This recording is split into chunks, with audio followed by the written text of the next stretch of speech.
గులాబీ జెండా పోయి చేయి గుర్తు వచ్చినా దోపిడీ ఆగలేదు అన్నారు కేంద్ర మంత్రి కిషన్ రెడ్డి. కాంగ్రెస్ బీఆర్ఎస్ రెండు కుటుంబ పార్టీలే అన్నారు. హామీల అమల్లో విఫలమైన కాంగ్రెస్ ప్రభుత్వాన్ని గద్దె దించే వరకు పోరాటం చేస్తామన్నారు బీజేపీ అధ్యక్షుడు రామచంద్రరావు.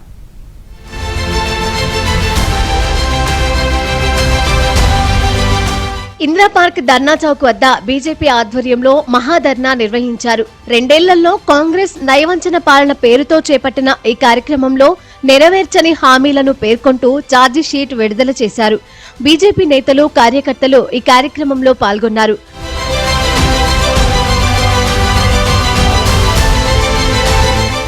గతంలో కేసీఆర్ నియంత పాలన, కుటుంబ పాలన చూశామన్న కేంద్ర మంత్రి కిషన్ రెడ్డి వారి హయాంలో తెలంగాణ ప్రజలు విసిగిపోయారని చెప్పారు. దీంతో కాంగ్రెస్ మాయ హామీలను నమ్మి ప్రజలు ఓటు వేశారన్నారు. ఇచ్చిన హామీల్లో ఎన్నే అమలు చేశారని కిషన్ రెడ్డి ప్రశ్నించారు. ఏ రకంగా మార్పు వచ్చిందో చెప్పాలి, ఏ రంగంలో మార్పు వచ్చిందో చెప్పాలి. ఒకటి మాత్రం మార్పైంది, కేసీఆర్ పోయి రేవంత్ రెడ్డి వచ్చాడు. మరి గులాబీ జెండా పోయి చేయి గుర్తు జెండా వచ్చింది తప్ప ఈ తెలంగాణలో ఏ మార్పు రాలా,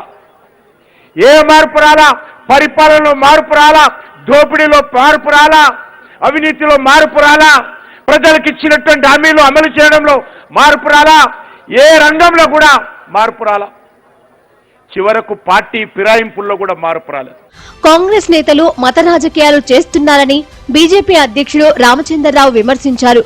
కాంగ్రెస్ అధికారంలోకి వచ్చిన నాటి నుంచి హిందువులపై దాడులు జరుగుతున్నాయని ఆందోళన వ్యక్తం చేశారు.